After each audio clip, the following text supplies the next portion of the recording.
आप हीलिंग से करो लेकिन फॉरगिवनेस करनी हो। ये सोल टू सोल माफी मांगना है, जाके उसको पकड़ के हिलाना नहीं, अरे मैंने माफी मांगा तुमसे। You got my point?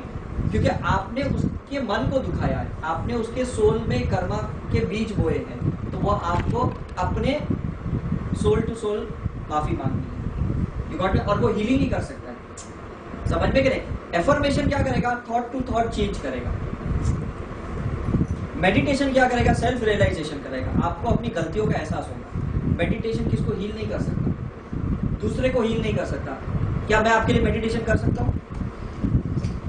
क्या मैं आपके लिए योगा कर सकता हूँ? नहीं कर सकता। मैं आपके लिए सिर्फ हीलिंग कर सकता हूँ, और उतनी ही हीलिंग कर सकता हूँ जितना मेरा आपके साथ कर्म है, उससे ज्यादा हीलिंग भी नहीं कर सकता। ये भी बात सही है, समझ में कि नहीं? अगर आपको कोई बीमारी है और जिसमें मेरा 20% का कर्म का भोगदान है, तो मैं आपको 20% की ही हीलिंग कर सकता हूँ। 80% का आपको हीलिंग या तो अपनी करनी होगी, या और लोग आपकी हीलिंग करें जिन्होंने आपके अंदर ये बीज बोए। समझ में आ गया कि नहीं? काफी लोग मुझे पूछते हैं, सर मैं इतने साल से हीलिंग करती हूँ, मुझे अभी भी रिजल्ट क्यों नहीं मिलता? क्योंकि ये कलेक्टिव कर्म है। ये सारे उन लोगों को, उन आत्माओं को वापस आना होगा और उनसे फॉरगिवनेस करनी होगी। पहले के जमाने में सत्संग करते थे, पहले के जमाने में मंदिरों में जाके सामायिक प्रतिक्रमण सब साथ में करते थे। ये सब क्यों करते थे? क्योंकि हम एक दूसरे से जो भी करते हैं ना, इच्छा विलोकनम, या हम कोई मर जाता है तो प्रार्थना ऑर्गेनाइज करते हैं, फॉरगिवनेस करते हैं, है ना?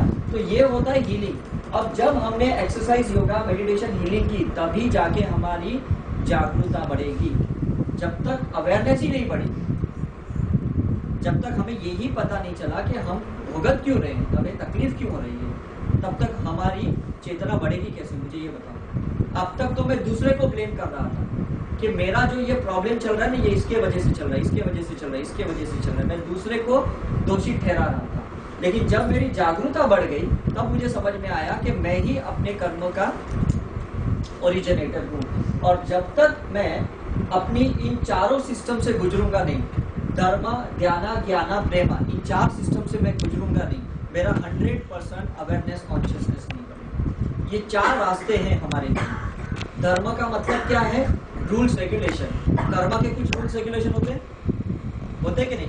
भगवत गीता में है, बाइबल में है, जैनिज्म में है। तो ये सूर्यास्त के बाद खाना नहीं, ये भी धर्म का रूल्स रेगुलेशन है। किसी को दुख नहीं देना, राइट? किसी के बारे में बुरा नहीं सोचना, ये सब धर्म का ज्ञान है, राइट? धर्म का ज्ञान नॉलेज है। ध्यान का मतलब है मेडिटेशन करके देखना कि मैंने कितने धर्म का पालन किया है, कितने धर्म का उल्लंघन किया है। You got my point? इसे हम सेल्फ रियलाइजेशन, ध्यान का मतलब कि you have to go inside and see कि कितने रूल्स मैंने फॉलो किया और कितने रूल्स को मैंने ब्रेक किया है। अब जितने मैंने रूल्स को ब्रेक किया है, उसका मुझे ज्ञान लेना होगा, नॉलेज लेना होगा, राइट? कि इसको मुझे ट्रांसफॉर्मेशन कैसे करना है। अब मैंने गलती तो कर ली है, किसी के लिए बुरा तो बोल दिया है, किसी के लिए बुरा तो सोच लिया है, किसी के साथ बुरा व्यवहार तो किया है। अब मुझे उसको चेंज कैसे करना? सेल्फ रियलाइजेशन बुद्धा को हुआ 7 साल के बाद। तब उन्हें पता चला कि उनके 649 लाइफ्स में उन्होंने क्या क्या गलतियां की थी, वो उन्हें पता चल गया। फिर उन्होंने अपनी हीलिंग शुरू की, और हीलिंग करते करते उन्हें ये भी पता चला मुझे अलग अलग जगह पे जाके ज्ञान देना होगा, तब जाके मैं निर्वाणा प्राप्त करूंगा। मुझे एक जगह पे बैठ के निर्वाणा नहीं मिलेगा, और ना महावीर को एक जगह पे बैठ के मोक्ष मिला। You have to go at different places, क्योंकि अलग अलग जगहों पे आपके कर्म है, अलग अलग आत्माओं से कर्म है, अलग अलग लोगों से कर्म है। वो सब लोग आपके एक जगह पे नहीं आ सकते।